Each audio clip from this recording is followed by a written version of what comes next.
قال انی جاعلک للناس اماما،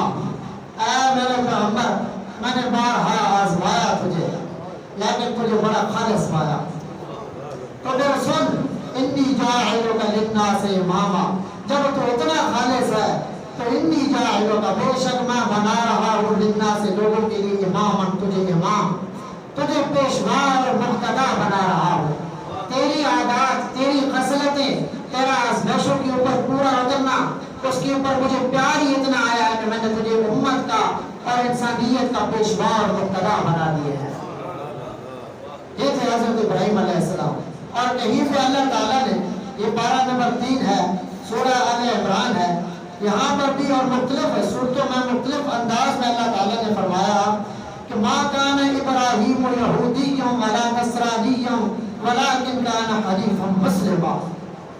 نہ تو ابراہیم علیہ السلام یہودی تھے اور نہ عیسائی تھے، ولکن کان حنیفا مسلما، لیکن وہ یکسو مسلم تھے۔ یکسو حنیف کس کو کہتے ہیں؟ جو سب سے کٹ جائے لیکن اس رب سے نہ کٹے، سارے نشتے راتے رب کی خاطر توڑ دے، رب کی محبت میں توڑ دے لیکن اپنے رب کو نہ چھوڑے، اسے کہتی ہے حنیف، سب سے کٹ کر رب سے جڑنے والا۔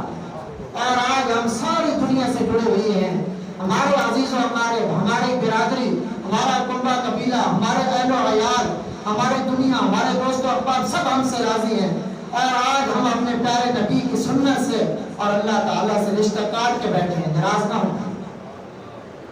یہ حضرت ابراہیم علیہ السلام کا مضمون بتانے کا مقصد یہ ہے قرآن پاک میں اللہ تعالیٰ کا کہ میری نبی کی امت راہ راست پہ ہٹ گئے، انہیں یہ چیز اور اس چیز کے اوپر پختہ یقین ہو جائے، اس چیز کا علم ان کے پاس آ جائے کہ اگر ساری دنیا بھی چھوڑتی ہے، ہم تو کیا کہتے ہیں کیا کریں گی، برادری کو ناراض ہے نہیں کر سکتے، تو میری نبی کی امت کو ان چیزوں سے یہ سبق حاصل ہو جائے، اگر برادری کٹ بھی جائے، اہل محلہ کٹ بھی جائیں، لوگ چھوڑ بھی دیں، لیکن رب کے ساتھ رشتہ مضبوط ہو تو اللہ تعالیٰ انسان کو بلند کر کے رکھ دیتا ہے،